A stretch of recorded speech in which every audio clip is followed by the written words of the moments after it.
அழகேஷ் நான் ஒரு ஏஸ் பேசுகிறேன். இன்றைக்கி நம்ம பார்க்க போகிற சீரிஸோட நேம் வந்து ஐ வாஸ் டூ மச் சாங்னு சொல்லக்கூடிய சீரிஸோடைய எபிசோட் 3 தான் நீங்கள் நம்ம பார்க்க போகிறோம். அதனால் நீங்கள் நம்ம சேனலுக்கு புதுசாக இருந்தீங்கன்னா உங்களால் முடிச்சு சப்போர்ட் நம்ம சேனலுக்கு சப்ஸ்கிரைப் பண்ணி சப்போர்ட் பண்ணுங்கள். அது மட்டும் இல்லாமல் அது கூட இருக்க பெலக்கான ஆல் வச்சுக்கோங்க. அப்போ தான் நான் போகிற இடத்துடைய எல்லாமே நோட்டிஃபிகேஷன். ஃபர்ஸ்ட் எபிசோட் ஏதோ 1 மணி நேரம் இருந்ததுனால நல்லா பார்த்தீங்க. ஆனால் 2வது எபிசோட் பெரிய ஏமாற்றத்தை கொடுத்துட்டீங்க. பட் இருந்தாலும் சின்ன ஒரு நம்பிக்கை இருக்குது. ஏன்னா அந்த வீடியோவில் கமெண்ட் பண்ணுங்க எல்லாருமே போட சொல்லி கேட்டிருந்தீங்க. ஸோ நீங்கள் கேட்டதின் பேரில் நான் போடுறேன். ஆனால் இதுக்கும் நீங்கள் தொடர்ச்சியாக பார்க்காம வர வியூஸை விட ரொம்பவும் கம்மியாச்சுன்னா எனக்கு வேறு வழி தெரியாது. அதே மாதிரி டெய்லியும் போடுறேன். ஆனால் கிட்டத்தட்ட 40 நிமிஷம்லாம் பண்ண முடியாது. ஒரு வீடியோவே 20 நிமிஷம் பண்ணுறேன். ஸோ அதுதான் ஏன் லிமிட்டு. சரிங்க, நம்ம இதோட கற்றுக்குள்ள போகலாமா?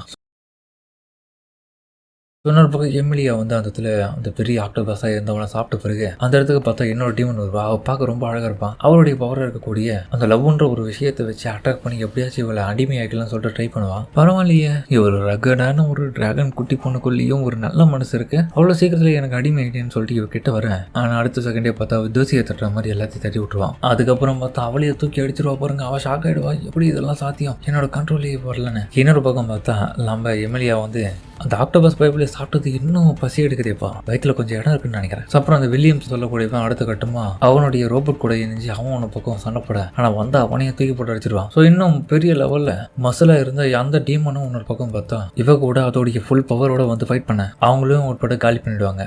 வீஸ்லி, எதுக்கடா உனக்கு தேவையில்லாத இந்த மாதிரியான வேலை? என்ன நினைச்சிட்டு இருக்க? என் மாஸ்டர் இல்லாத நேரத்தில் அவங்களுடைய இடத்த நீ எப்படி இந்த மாதிரி பண்ணி வைக்கலாம்? நீ ஒன்றும் என்னுடைய மாஸ்டர் கிடையாது, சரியா? நீ என்னுடைய ஆப்பனன்ட்டு. ஒரு நாளெல்லாம் அவங்கள மாதிரி ஆக முடியாது.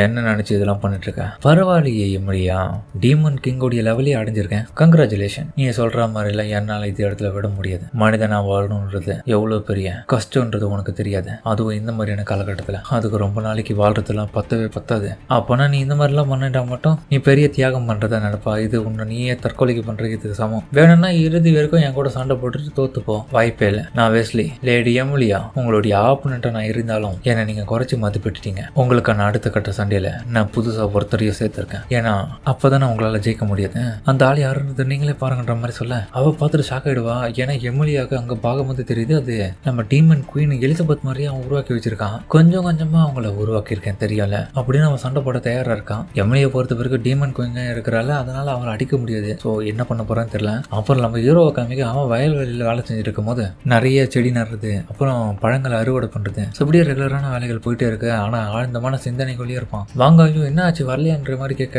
என்னடா யோசிச்சுங்கிற? ஒன்னில் வந்துடல, இது வந்துட்டேன். ஸோ ஹீரோ ரெகுலரான வேலை பார்த்துட்டு இருக்கும் போது எலிசபெத்தை பார்த்து யோசிச்சுட்டு இருப்பான். அப்போ இதெல்லாம் பார்த்து எலிசபெத்து என்ன ஆச்சு அவனுக்கு ஒரு மாதிரி சோகமா இருக்க மாதிரி இருக்கான். ஸோ அன்னைக்கு நைட்டே தூங்கும் போது சரியா தூக்கம் வரல. பட் ஆனால் ஒரு முடிவு எடுக்கிறான். எலிசபெத்து, உன்னுடைய பிரேக்ஃபாஸ்ட் ரெடி இருந்தா சாப்பிடு.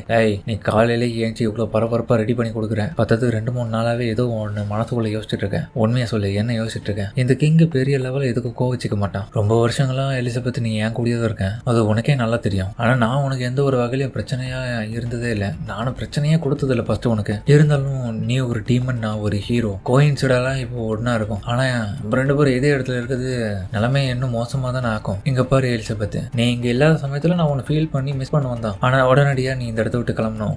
இதே இடத்துல உன்னால் நிரந்தரமாக இருக்க முடியாது. நீ போயிட்டு இந்த உலகத்தையே திரும்ப ஆளணும். என்ன திடீர்னு இவ்வளோ யோசிக்கிறான்? எங்க பாரு எலிசபெத், நீ என் கூடிய இதே வில்லேஜில் ரொம்ப அமைதியா வாழணும்னு நினைக்கிறீன்னா அது நல்லது இல்லை. நான் இந்த இடத்துல வாழும்போது சிஸ்டம் என்கிட்ட உன்னை கண்டிப்பா கொன்னே ஆகணும்னு சொல்லிச்சு. ஆனா நம்ம 2 பேரும் சண்டை போட்டோம். ஆனா அதோடைய முடிவுல நம்ம 2 பேரும் நண்பர்களா மாறிட்டோம். ஆனா நண்பர்களா மாறின பிறகு நீ திரும்ப ஒரு இடத்துக்கு போகாம இதே இடத்துல இருந்ததுல காலம் தான் ரொம்ப கடந்து போயிடுச்சு. இந்த வில்லேஜை பொறுத்த வரைக்கும் ரொம்ப கம்மியான காலம் தான் அது எல்லாமே. ஆனா வெளி உலகத்தை பொறுத்த வரைக்கும் பல ஆண்டுகள் கடந்து போகும்ன்றது உனக்கு தெரியும். அப்படிதான் நீங்க வந்த பிறகு கிட்டத்தட்ட 500 வருஷம் கடந்து போயிடுச்சு. ஸோ கரண்ட் சுச்சுவேஷனை வச்சு பார்க்கும்போது நீ இது வரைக்கும் எல்லாத்தையும் கஷ்டப்பட்டு உருவாக்கி வச்ச அந்த ஒரு வெளியில இருக்கிற உன்னுடைய உலகம் உன் கண்ணு முன்னாடியே நீ வெளியே போய் பார்க்கும்போது எப்படிலாம் இருக்கும்ன்றது உனக்கே தெரியும். பத்தத்துக்கு ஒரிஜினலி நிறைய பேர் பிரச்சனையை உருவாக்கி உன் இடத்த பிடிக்கணுன்ற ஆசைப்பட்டு இருக்காங்க. அதுக்கப்புறம் தான் உனக்கு நடந்த எல்லாமே தெரியும். டார்க் கில்ட் அதுக்கப்புறம் தான் தலையிட்டு எல்லா விதமான விஷயத்தையும் பண்ணாங்க. முக்கியமா ஆனேக்கு நடந்த விஷயமும் உனக்கு தெரியும். இதுக்கு எல்லாத்துக்கும் முழுக்க காரணம் நீ வெளி உலகத்துல இல்லாதனால எல்லாருக்கும் பயம் விட்டு போச்சு. அதனாலதான் திரும்ப நீ போயிட்டு ஆண்டு அது எல்லாத்தையுமே மீட் எடுக்கணும். நீ சொல்றது புரியுது. அப்படி போனா மட்டும் என்னால திரும்ப எல்லாத்தையும் பண்ணிட முடியும்னு நினைக்கிறியா? அப்படி இல்லைன்னா உன்னாலதான் இங்க நிம்மதியா இருந்துட முடியுமா? உன்னை தேடி நிறைய மான்சஸ்லாம் வருமே, பரவாயில்லையான்ற மாதிரி சொல்ல. எனக்கு என்ன ஆனாலும் நீ அதை பத்தி கவலைப்படாத. ஏன்னா நீ இந்த உலகத்துடைய டீமன் குயின். என் கூட சண்டை போட வந்த அந்த பேரியர் எல்லாம் தாண்டி வந்த பிறகு இங்க வந்து சண்டை போட்டு நண்பர்களா மாறிட்டோம். பட் இருந்தாலும் இது நாள் வரைக்கும் நான் ஒரு பேரியருக்குள்ள பாதுகாப்பா தானே இருந்தேன். எனக்கு எந்த விதமான மாற்றம் உள்ள வந்து நான் எதுவுமே பார்த்ததில்ல பெருசா. அப்படியே வந்தாலும் இப்போ எனக்கு சமாளிக்கிற லெவலுக்கு தைரியம் வந்தாச்சு. ஸோ அதனால நீ எல்லாமே கூட என்னால இருக்க முடியும். நீ கிளம்பு. ஆனா இதை விட லைஃப் ரொம்ப மோசமா வெளியே எல்லாருக்கும் போயிட்டு இருக்கேன். அதை நீ தான் மாத்தி ஆகணும். இவன் திடீர்னு இப்படி எல்லாம் புலவர் மாதிரி பேச ஆரம்பிச்சிட்டான். இவன் சொல்றதை பார்த்தா நான் எல்லாமே வாழ்ந்துருவான் போலயே. அதனாலதான் உங்கள்கிட்ட நான் கெஞ்சி கேட்கறேன், நீ போயிட்டு இந்த உலகத்தை திரும்பி ஆளு. நான் ஒரு முழு வேலையை முடிக்காத ஒரு ஹீரோவா இதே இடத்துல நான் வாழ்ந்து எனக்கு என்ன ஆனாலும் பரவாயில்ல, நீ அதை பத்தி கவலைப்படாத. நான் ஒரு செல்ஃபிஷா உன்னை இதே இடத்துல வச்சுக்கிது பெரிய தப்புன்னு சொல்லிட்டு அவன் யோசிக்கிறான். பத்தத்துக்கு வெளியில இருக்க மான்சஸ் எல்லாமே இவளுக்கு தான் கட்டுப்பட்டு இருக்கும். ஆனா இவன் இந்த இடத்துல இருக்கிறதுனால அதுங்க இவன் இல்லாத தைரியத்துல மொத்த உலகத்தையும் அழிக்க ஆரம்பிக்குங்க. அங்க இருக்கிற மக்கள் என்ன ஆவாங்க? கண்டிப்பா இவ இருந்தா மட்டும்தான் எல்லாமே கண்ட்ரோலா போகும். அவ உடனே இங்க பாருடா, நீ கிங் ஆகணும்னு சொல்லிட்டு என்கிட்ட கேள்வி கேட்கறல. ஆனா அந்த ஒரு கேள்விக்கான பதில் ரொம்ப ஈஸி. அந்த பிரச்சனையும் பெருசா இல்லாம ஈஸியா முடிக்க முடியும். ஏய், நீ சிரிச்சு சொல்றத பார்த்தா நீ ஒத்துக்கணும் போலியே, திரும்ப போய் ஆள போறதானே சந்தோஷம். எங்க பாரு, இல்ல என்ன பொறுத்த வரைக்கும் இப்போதைக்கு வெளி உலகத்துல போயிட்டு எனக்கு ஆளணுன்றதுலாம் எந்த விதமான ஆசையும் இல்லை. இருந்தாலும் உனக்கு ஒரு ஐடியா கொடுக்குறேன். இந்த பிரச்சனையை சமாளிக்க 2 வழி இருக்கு. அப்ப மனசுல யோசிப்பா, இவன் இல்லாம என்னால இருக்க முடியாதே, அதனால நான் இதே இடத்துல தான் இருந்தாகணும். அதுக்கு தான் பிளான போடுறேன். ஹீரோவும் என்ன பண்ணணும் அது 2 விஷயம் சொல்லு. முதல் விஷயம், டைரக்டாவே இந்த மொத்த உலகத்தையும் அழிச்சிட்டு நம்ம இதே இதுல சந்தோஷமா வாழலாம். எந்த விதமான தொல்லையும் இருக்காது. ஏய் இதுல வேலையாவாது, என்னடி பேசுற? சரி, 2வது மெத்தட் என்னன்னா, இந்த உலகத்தையே ஆளக்கூடிய லெவலுக்கு அடுத்த கிங்கா யாரையாச்சும் நம்ம சூஸ் பண்ணி ஆகணும். அதுக்கு நம்ம அவங்கள கண்டுபிடிக்கணும். ஸோ அவங்க கண்டுபிடிச்சி அவங்கள ஆளை விட்டுட்டு நம்ம அவங்க கூடிய இருக்கணும். ஓகேவா? அந்த பர்சன் யாரு தெரியலையே, எப்படி நீ கண்டுபிடிப்பா? கிங்குக்கான எல்லா விதமான குவாலிஃபிகேஷனும் இருக்கக்கூடிய ஒரே ஒரு ஆள் என் முன்னாடி தான் நின்றுட்டு இருக்காங்க. உனக்கு கணக்கு தெரியலையா? என்னது அது நானா? என்ன இந்த உலகத்தை ஆள சொல்றியா அப்படின்னு ஹீரோக்கு பெரிய ட்விஸ்டா கொடுக்குறா. ஸோ அடுத்த கட்டமா பார்த்தா ஹீரோ சரி இந்த விஷயத்தை கேட்ட உடனே, ஏன்பா நீ ஒன்னும் காமெடி பண்ணலையா? நான் எங்கட காமெடி பண்றேன். ஒரு கிங்கன்னா சீரியஸா ட்ரைனிங் எடுக்கணும். இன்னிலேருந்து ஒரு ட்ரைனிங் ஸ்டார்ட் ஆகுது. அதனால அதுக்கான ட்ரைனிங் ஆரம்பிப்போம் இன்னிலேருந்து சொல்லிட்டு ஹீரோவை ட்ரைனிங் எடுக்க ஆரம்பிக்கிறான். ஹீரோ ஒன்று பக்கம் அவன் சொன்னதுன்னு பேர்ல சோட கண்ணா பின்னு ஃபைட்டு இருக்கான். இந்த விஷயத்தான் பார்த்துட்டு தான் அவன் மனசுக்குள்ள யோசிச்சுட்டு இருப்பான். நீ திடீர்னு இந்த மாதிரிலாம் யோசிக்கிறேன்னா என்னன்றது எனக்கு புரியல. முடிவு பண்ணிட்டியா நீ என்னை விட்டு பிரிஞ்சிடலான்னு சொல்லிட்டு? அப்படி இல்லை, நான் உன்னை ஈஸியாக உன்னை விட்டுற மாட்டேன். என்ன இருந்தாலும் நான் உன் கூடியதான் இருக்கணும். அது கூடவே நீ என்னை விட ஸ்ட்ராங்கான ஒரு டைட்டில் இருந்தீனா மட்டும்தான் உன் கூட அடுத்த கட்டமா என்னால் பெரிய லெவலில் சண்டை போடுறதுக்கான மூடே வரும். இருந்தாலும் மனசுக்குள்ள ரொம்ப ஆழமாக யோசிக்கிற விஷயம் என்னடானா ஒன்று சொல்லுவான். இன்னைக்கு காலையில் நீ என்னை விட்டு நீ போயிடுன்னு சொன்னப்பவே எனக்கு மனசு எவ்வளோ கஷ்டமா இருந்துச்சு தெரியுமா? நான் ரொம்ப ஃபீல் பண்ணேன். இது நாள் வரைக்கும் நான் இப்படி ஃபீல் பண்ணி நான் எப்பவுமே என்னையே நான் பார்த்ததில்லை. ஆனால் நீ அந்த வார்த்தை சொன்ன அப்புறம் என் மனசுக்குள்ள ஒரு இடியே இறங்கின மாதிரி இருந்துச்சு. ஒரு விஷயத்த மட்டும் மறந்துடுறேன், இந்த உலகத்தில் நீ இல்லாமல் என்னால் வாழவே முடியாது. அந்த மாதிரி நான் உன் கூட பாண்டிங் ஆயிட்டேன் அப்படின்னு மனசுக்குள்ள ஹீரோ மேலே ரொம்ப அன்பா இருக்கிற விஷயத்த அவ அங்க வெளிப்படுத்துறான். ஸோ ஹீரோவும் இன்னொரு பக்கம் வந்து அந்த இடத்துல ட்ரைனிங் எடுத்துட்டு இருப்பான். இதெல்லாம் கேட்காம அவளுடைய ஆசை வந்து எப்படியாச்சும் இவனை கிங் ஆக்கிட்டு இந்த ஒரு இடத்த அதான் இந்த உலகத்தையே ஆள வச்சுட்டுனா அவ கூட இருந்து எல்லாத்தையுமே அவனுக்கு சொல்லிக் கொடுத்து மட்டும் இல்லாம நல்லா திரும்பி அடிமை மாதிரி வேலை வாங்கலாம்ல. அதுவும் இல்லாமல் ரொம்ப ஃபன்னா இருக்கும். அது மட்டும் இல்லாமல் நான் இப்போதைக்கு சும்மா தான் இவனுக்கு எல்லாமே ட்ரைனிங் கொடுத்துட்டு இருக்கேன். ஏன்னா அந்த டார்க் கேல்ட்டால தான் இங்க இருக்கிற எல்லா பிரச்சனைக்கும் காரணம்ன்றதுனால அவங்க கதையை முடிக்க நான் ஏற்கனவே எம்எல்ஏவை அனுப்பிச்சிட்டேன். அவங்க எல்லாரையும் அவ பார்த்துப்பான். ஆனால் திடீர்னு இன்னைக்கு காலையில நீ ஏன் போயிட்டு இந்த உலகத்தை திரும்பி ஆளக்கூடாதுன்ற மாதிரி கேட்ட பத்தியா? இந்த கிங்கோடைய அட்டென்ஷனை எடுக்கணுன்றதுக்காக நீ எவ்வளவு பேசுறியான்னு சொல்லிட்டு அவனை பக்கம் வெக்கப்பட்டு இருக்கான். அதுவும் இல்லாம நீ திடீர்னு இந்த மாதிரிலாம் மாத்தி கேட்கும் போது எனக்கு புரிஞ்சு போயிடுச்சு, உனக்கு இந்த கிங்கை ரொம்ப பிடிக்க ஆரம்பிச்சிச்சு தானே, லெஜெண்டரி ஹீரோ அப்படின்ற மாதிரி கற்பனையில் இருப்பான். ஹீரோ அவன் பாட்டு பேக்கு மாதிரி பண்ணிட்டு இருக்கான் ட்ரைனிங். கிட்டத்தட்ட இந்த ஒரு ஸ்வாட ஸ்விங் பண்றதுன்னு 1000 முறை பண்ணிட்டேன். என்னமோ பண்ணணுமா? ஆனா இது ரொம்ப சிம்பிளா இருக்கு இந்த மெத்தட்லாம். ஆனா அவ மனசுக்குள்ள யோசிப்பா, இப்பதான் கண்ண ஆரம்பிக்குது எல்லாமே, போக போக தான் இதோடைய டிஃபிகல்ட்டி ஆரம்பிக்கும். ஒரு கிங்கா இருக்குன்னா சும்மா நினைச்சியா? உன்னை கஷ்டப்படுத்துற இதுக்கப்புறம் நீ என் மேல ஆசைப்பட்டா கூட நான் உன் வலையிலலாம் விழ மாட்டேன். ஏன்னா எனக்கு இந்த லவ் பண்ற விஷயம் எல்லாம் பெருசா பிடிக்காதான் இல்ல. அந்த மாதிரியான போரிங்கான விஷயத்த பண்றதை விட உன்னை நான் என் கட்டுப்பாட்டுல வச்சிருக்கிறது தான் எனக்கு பிடிக்கும். அதுக்காக நீ ரொம்ப பவர்ஃபுல்லா ஆகணுன்றதுக்காக நான் பல முயற்சிகளை எடுக்க தயாரா இருக்கேன். கவலைப்படாத, நீ கூடிய சீக்கிரமே ஸ்வாட்மேன்ஷிப்லயும் சரி ஒரு மேஜிக்லயும் சரி அத்துப்படியான ஆளா மாறிடுவேன். அதுக்கப்புறம் நான் உன் கூட வேற லெவலா சண்டை போடலாம் அப்படின்னு அவ சிரிச்சிட்டு இருக்கா. இதெல்லாம் பார்த்துட்டு எதுக்காக அவ தேவையில்லாம திடீர்னு சிரிக்கிறா? அவளை எது கண்டுக்கணும்? நம்ம ட்ரைனிங் பண்ணாதனால தான் அவ ஏதோ சிரிக்கிறான்னு நினைக்கிறேன். அவளை கடுப்பேற்றதுக்கு முடியல, நம்ம இன்னும் பண்ணிடுவோம்னு சொல்லிட்டு ஹீரோ உன பக்கம் ஸ்வாட ஸ்விங் பண்ணிட்டே இருக்கான். அந்த டார்க் கேல்ட்டை அடிச்சே ஆகணும், விடவே கூடாது அப்படின்னு சொல்லிட்டு ஹீரோ உன பக்கம் ட்ரைனிங் பண்ணிட்டே இருப்பான். அப்பன்னு பார்த்தா திடீர்னு அங்க அவனுடைய ஸ்வாடை அப்படியே மாறிடும். என்னடா இது வெடிக்குது? அப்பன்னு பார்த்தா அந்த ஸ்வாடு வந்து அப்படியே பையனா மாறிடும். ஏய் யாரா நீ? ஒரு ஓலி ஸ்வாடு எப்பறம் பையனா மாறும்? டேய் என்னடா பேசுற? நான் தான்டா ஆல்ஃபா, நான் தான்டா அந்த ஓலி ஸ்வாட்ல இருந்த ஸ்வாடு ஸ்பிரிட். ஆமா, பக்கத்துல இருக்கிறது யாரு? இவ அவளாச்சே. இந்த டீமன் குயிங் இந்த இடத்துல என்ன பண்ணிட்டு இருக்கா இந்த ஹீரோ கூட? இது எல்லாத்துக்கும் காரணம் இவ தான், எலிசபெத். இவளை கொன்னுறேன் அப்படின்னு தலைவன் அவன் பாட்டு போய் அட்டாக் பண்ண போறான். ஆனா வந்த வகத்துக்கு தூக்கி அடிச்சிருவான். பைத்தியக்காரன், எதுக்கு வந்தோம் தேவையில்லாம யாரை அட்டாக் பண்றோம்லாம் தெரியாம பேசிட்டு இருக்கேன். என்ன நிலவரம் தெரிஞ்சுக்கணும், அதுக்கப்புறம் பேசு. வந்து உக்காஞ்சி பேசிட்டு பிறகு அதுக்கப்புறம் முடிவு பண்ணிக்கோவா. அதுக்கப்புறம் பார்த்தா இவங்க எல்லாரும் உட்காந்து பேச ஆரம்பிக்கிறாங்க. ஹீரோவும் என்ன மன்னிச்சிட்டு தம்பி, இப்போதான் எனக்கு ஞாபகம் வருது, அந்த ஓலிஸ்வாலுக்குள்ள ஒரு ஸ்பிரிட் இருக்குன்றது சொல்லியிருக்காங்க. ஆனா நீ ஏன் இருப்பேன்னு நான் எதிர்பார்க்கல. சரி சரி விட போனா போட்டோன்னு விடுறேன். உன்னை கிரிட்டிக்கலான சுச்சுவேஷன்ல இருந்து காப்பாத்துனது நான் தான் இந்த டீமன் குயின்கிட்ட இருந்து. அப்படி இருந்தும் நீ மறந்துட்டல, பாத்துக்கலாம். அப்புறம் கேட்கணும்னு நினைச்சேன், என்னடா இவளை கூடிய வச்சுட்டு பண்ணிட்டு இருக்க, குடும்பம் நடத்திட்டு இருக்கேன் இந்த இடத்துல, இவளை இன்னமும் நீ கொல்லலையான்னு சொல்லிட்டு ஹீரோ கிட்ட உன பக்கம் அவன் புலம்பிட்டு இருக்காங்க. முக்கியமா என்ன ஏன்டா விறகு கட்டெல்லாம் வெட்டுறதுக்கு பயன்படுத்திட்டு இருக்குன்ற மாதிரி ஹீரோ கிட்ட உன பக்கம் அவன் சட்டை போடுறான். சரிடா பொறுமையா தெரியாதனமா பண்ணிட்டேன்டா, என் பர்மிஷன் இல்லாம நீ இதெல்லாம் பண்ணிருக்க, நான் உன்னை சும்மா விட மாட்டேன். ஸ்கிரிப்ட் படி இந்த டீமனை கொல்றதுக்காக என்ன உருவாக்குனா நீ என்னடா விறகு கட்டையை வெட்டுறதுக்கு யூஸ் பண்ற. இதை பார்த்து எலிசபெத், ஏய் அப்பனா இந்த டீமன் குயிங் அழிக்கிறதுக்காக தானே நீ இப்போ வந்தேன். இங்க பாருங்க, அது ஏன் தப்பு கிடையாது.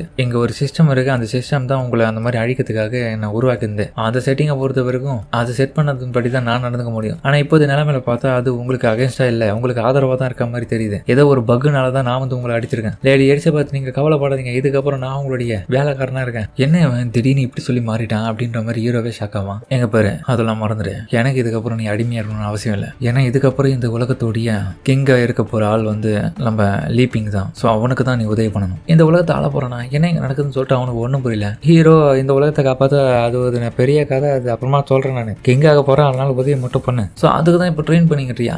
ஆமா ஏன்டா பைத்தியக்காரா, ஆல்ரெடி லெஜெண்டரி ஹீரோவா இருக்கிற உனக்கு என்ன மாதிரியான டேலண்ட்லாம் ஏற்கனவே இருக்குன்றது உனக்கு தெரியாதா? ஸ்வாட் ட்ரைனிங் மட்டும் பண்ணிட்டு இருக்கான் பாரு இவன் டீமன் கிங் லெவலில் இருக்கக்கூடிய டீமன்ஸையும் பழந்து கட்டக்கூடிய ஆளை இவ்வளோ நாளாக பம்பிட்டு இருக்கான் பாரு, பயந்துக்கிட்டு பவர்ஸ் எல்லாம் எதுவுமே ரிலீஸ் பண்ணாம. இன்னைக்கு பண்ண ட்ரைனிங் கூத்துனால தான் நானே இன்னைக்கு அஃபெக்ட் நீ ஆகுனேன். எனக்கு தெரியும் எனக்கு எந்த விதமான டேலண்ட்டும் இல்லை, அதனால தான் எலிசபெத் என் கூட இருந்து இத்தனை நாள் வரைக்கும் என்னை பாதுகாத்தாங்க. ஆனால் இதுக்கப்புறம் நான் தாங்காக்க போறேன், அதுக்கு தான் அவங்க ட்ரைனிங் கொடுக்க போறாங்க. ஸோ நீ எனக்கு உதவி பண்ண போதும். என்னடா முட்டாள்தனமா பேசிட்டு இருக்க சொல்லிட்டு ஒன்று பக்கம் பார்த்தா அவன் பேசும்போது ஆல்பாவுடைய வாய் மூடிடுறாங்க. யாரோ பார்த்தாலும் நம்ம எலிசபெத் பண்ணவள தான். தேவையில்லாம எதுக்காக நீ அவனை ரொம்ப வெறுப்பித்து இருக்க? நீ எதுவும் சொல்ல தேவையில்ல, அவன் கொஞ்சம் கொஞ்சமா கத்துக்கிட்டோம். இங்க பாரு லீப்பிங், நீ இங்கேயே கொஞ்ச நேரம் உட்காரு, நான் இவன் கூட கொஞ்சம் பேசிட்டு வரேன்னு சொல்லிட்டு அவனை தூக்கி மரத்துக்கு முன்னாடி போயிட்டு குமரி எடுத்துட்டு அதுக்கப்புறம் சொல்லிட்டு வரா, எனக்கு இதுக்கப்புறம் நல்லா புரிஞ்சது, நீங்க கிங் ஆக போறீங்க, அவ்வளவுதான், அதுக்கு நான் உதவி பண்ண போறேன், என்ன எதுவும் பண்ணிடாதீங்க அதுக்கப்புறம் அப்படின்னு அழுது புலம்பி கேட்டுட்டு இருக்கான். ஸோ எலிசபெத் அதுக்கப்புறம் வந்து ஹீரோவுக்கு இந்த இதெல்லாம் சொல்லி கொடுத்த பார்த்ததுன்றதுனால வெளி உலகத்துக்கு கூட கூட்டின்னு போயிட்டு கனெக்ட் பண்ண வைக்கிறான். ஸோ அங்கே இன்னும் நிறைய விஷயங்கள் அவன் பார்த்து தெரிஞ்சு எனக்கு கற்றுக்கணும்ல. ஸோ அப்புறம் வெளியே வந்தா தெரியுது அவ கூட்டின்னு வந்த இடம் வேற ஒரு இடம் மாதிரி இருக்கு. ஸோ அது பார்க்க ரொம்பவும் நல்லா இருக்கு. இங்க பாடுறா, இந்த ஒரு டவுன்ல தான் ஒரு பெரிய ஈவெண்ட் நடத்துவாங்க, அதுவும் மேஜிக் கான்சர்ட் மாதிரி. அதனால எங்கெல்லாம் க்ரௌடு அதிகமாக நிறைஞ்சிருக்காங்களோ அங்கெல்லாம் போயிட்டு நம்ம அதிகப்படியான இன்ஃபர்மேஷனை கேதர் பண்ணணும். சரி புரிஞ்சுது, இந்த உலகத்துடைய நாலேஜே நான் எடுக்கணும்னு நீ ஆசைப்படுறேன். வரும்போதே உன்னை பக்கம் ஆல்பாவும் இந்த மாதிரியான இடத்துக்கு வந்துலாம் என் டைமை தான் நீங்க வேஸ்ட் பண்ணிட்டு இருக்கீங்கன்னு சொல்லிட்டு கடுப்பாலே வருவான். இதை பார்த்து எலிசபெத் என்ன சொன்ன திரும்ப சொல்ல பார்ப்பான், ஒன்னும் சொல்லையே அப்படின்ற மாதிரி பயப்படுறான். ஸோ அப்புறம் மொத்தம் ஒரு நோட்டீஸ் வந்து அவன் காலில் விழும். அதை எடுத்து பார்ப்பான். எங்க பார்த்தாலும் இந்த ஈவெண்ட்டை பத்தி தான் பெருசா போட்டு இருக்காங்களே, இது என்ன கில்ட் காம்படிஷனா? எலிசபெத் இது தெரியும் உனக்கு என்னன்னு? அதுவா, ஒவ்வொரு கில்ட் சார்பா வந்து ஒவ்வொருத்தரும் வந்து ரெப்ரசென்ட் பண்ற மாதிரியான ஆட்கள் அனுப்புவாங்க, அது ஒரு ஃபைட்டிங் மேட்ச்ரா. அப்புறம் அவங்க ஒரு பெரிய அனௌன்ஸ்மெண்ட் கொடுக்குறாங்க, வாங்க மக்களே வாங்க, இந்த இடத்துல கில்ட்டுடைய காம்படிஷனுக்கான கண்டெஸ்டன்ஸ் என்ட்ரு ஆகிற இடம் நடக்க போகுது. ஸோ பெட் கட்டுறவங்க எல்லாருமே வந்து பெட்டு கட்டுங்க. அதுக்கப்புறம் பார்த்தா அங்கே வரக்கூடிய ஆட்கள் எல்லாருமே ஒவ்வொருத்த வினோதமா இருப்பான். இதுலயும் முக்கியமா நம்ம காட் ஆஃப் வார்ல வர கிரேட்டோஸ்ல கூட அங்கே வருவான். ஒவ்வொருத்தரும் ஒவ்வொரு விதமா ரெடி பண்ணி வச்சிருக்காங்க இதுல. ஸோ எல்லாருமே எப்படியாச்சும் அந்த காம்படிஷன்ல கலந்து ஃபைட் பண்ணி ஒரு நல்ல கில்ட்டில் போய் ஜாயின் பண்ணணுன்றது அவங்களுடைய முடிவு. எலிசபெத் நம்மள போவோம்னு சொல்லிட்டு ஹீரோவா கையை பிடிச்சி கூட்டின்னு போறான். அங்க போனா அந்த ஒரு இடமே ரொம்ப பிரம்மாண்டமா இருக்கும். ஹீரோ பார்த்துட்டு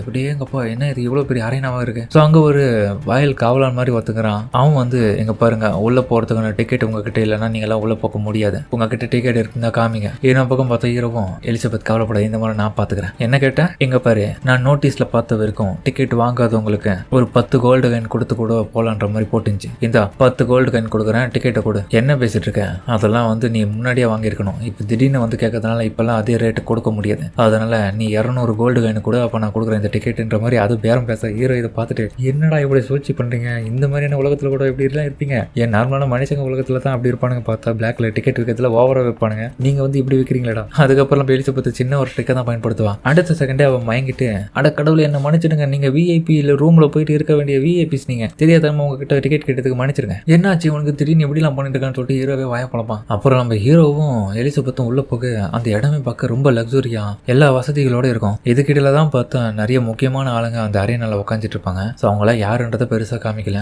அப்பன்னு பார்த்தா அங்க இருக்கிற ஒரு பொண்ணு, ஏ லூனா, இவங்க 2 பேரும் இன்விடேஷன் லிஸ்ட்ல பாத்துருக்கேன், என்ன பக்கம் இவங்க அதே இடத்துல உட்காந்துட்டாங்க. ஸோ என்ன பக்கம் அந்த லூனான்னு சொல்லக்கூடிய அந்த பொண்ணு வந்து எனக்கு தெரிஞ்சு இவங்க 2 பேரும் வந்து ட்ரேட் யூனியன் மூலியமா இங்க வந்திருக்கிறதுக்கு வாய்ப்பு இருக்கு. இருந்தாலும் இவங்க மேல ஒரு கண்ணு வச்சிருப்போம், ஏன்னா ஆளுங்கெல்லாம் புதுசா இருக்காங்க, அதுக்காக சொல்றேன். ஸோ அதுக்கப்புறம் பார்த்தா, லேடிஸ் அண்ட் ஜென்டில்மேன் வாங்க, இன்னைக்கான ஃபைனல்ஸுக்கான யூனியன் காம்படிஷனை தொடங்க ஆரம்பிப்போம். நான் தான் உங்களுடைய கேமோடைய ஹோஸ்ட், என் பேரு கெபு கேப்லியர். இந்த டெஸ்ட்டை பத்தின அறிமுகத்தை நான் கொடுக்குறேன். இந்த கேமோடைய 4 ஃபைனலிஸ்ட் இருக்காங்க. ஃபர்ஸ்ட் ஃபர்ஸ்ட் ஸ்வாட்ஸ்மேனா இருக்கக்கூடிய ஸ்வாட் ஷைண்ட் கில்ட்ல இருந்து வந்த குயிங், ரெண்டாவது ஜெயண்ட் ஹீரோ கில்ட்ல இருந்து வந்த கோலா, அடுத்ததா ரொம்ப ஹேண்ட்ஸமான ஆளா இருக்கக்கூடிய எல்ஃப் கில்ட்ல இருந்து வந்தவன் டிராவே, ஃபைனலா லாஸ்ட் கண்டெஸ்டன்ட்டா ஸ்வாட் ஷைண்ட் கில்ட்ல இருந்தே வந்த ஸ்பெஷல் கெஸ்டா இருக்கக்கூடிய ஒருத்தர். அவர் தான் கில்ட்டோட ரெப்ரசன்டேட்டிவ்.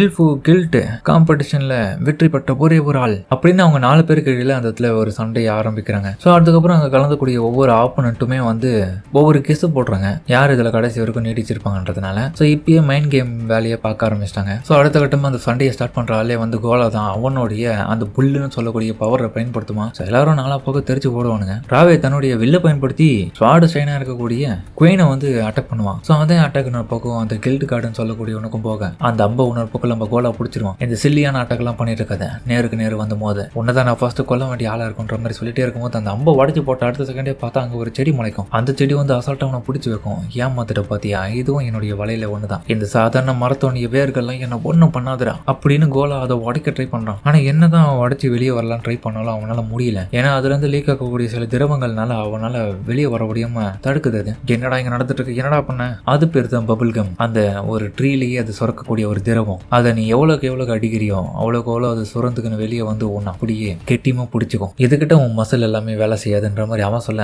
அடுத்த செகண்டே பார்த்தா நம்ம கில்ட் கார்டு ஸ்வாடை வச்சு அந்த வேரெல்லாம் வெட்டிட்டு வெளியே வருவான். எப்படி இவன் இதுல இருந்து வெளியே வந்தான், ஸ்வாட் ஷைன் கூட ஒன்று பக்கம் வெளியே வந்துட்டான். இதை பார்த்து அவனால ஏத்துக்க முடியல. பரவாயில்ல, 2 பேரும் தப்பிச்சு வந்துட்டீங்க, கண்டிப்பா எனக்கு ஆப்போனன்ட்டே இருக்க மாட்டான்னு நினைச்சேன். அப்ப ஜெயிக்கிறது அவ்வளவு ஈஸி இல்ல, உன்னை சீக்கிரம் கொண்டுட்டு இதுக்கப்புறம் இதெல்லாமே நான் பாக்குறேன், இன்னும் என்னுடைய டிஃபிகல்ட்டி லெவல் அதிகப்படுத்தணும் அப்படின்னு அந்த டிராவே வந்து தன்னுடைய அம்பை திரும்பி பயன்படுத்த போறான். ஸோ அந்த அம்புகள் இன்னும் நிறைய அம்புகளை போயிட்டு நம்ம ஷார்ட் ஷைனை அட்டாக் பண்ண போக அவன் ஒரு செகண்ட் அமைதியை யோசிச்சுட்டு தன்னுடைய ஷார்ப்னஸை பயன்படுத்தி அவன் அந்த ஸ்வாட்ல இருந்து ஒரு ஸ்விங்கை தான் வெளியே அனுப்பும். அந்த ஒரு வேவே அங்க வரக்கூடிய எல்லா விதமான அம்பையும் வெட்டிடும். அந்த அம்பையும் வெட்டுறது மட்டும் இல்லாம அங்க அவனுடைய கையும் வெட்டிடுவான். டிராவேவுடைய ஒரு கை கட்டாயிடுச்சு. எப்படி இது நடக்கும், வாய்ப்பே இல்ல. எவ்வளவு பவர்ஃபுல்லான ஸ்வாடை பயன்படுத்துவான், இல்ல அவன் ஸ்ட்ராங்கா இருக்கானா. எங்க பாரு, நீ ஆல்ரெடி தோத்துட்டு, அதனால உன்னை கொல்லலாம் எனக்கு ஆசை இல்ல, ஒழுங்கா இதுல இருந்து விலகிடு. நீ உண்மையில ஜீனியஸான ஸ்வாட் ஸ்டைன் கில்ட்ல இருந்து வந்தவன் தான், அதை நான் மறந்துட்டேன். ஆனா நீ இன்னொன்னுத்தையும் மறந்துட்டேன், நானும் ஒரு ஜீனியஸான டிராகன் ஃபிளை கில்ட்ல இருந்து வந்தவன்றதை மறந்துட்டியா அப்படின்னு சொல்லிட்டே இருக்கும்போது அந்த அவன் பறக்க விட்டு அந்த அம்புகள்ல இருந்து வெளியே வந்து சின்ன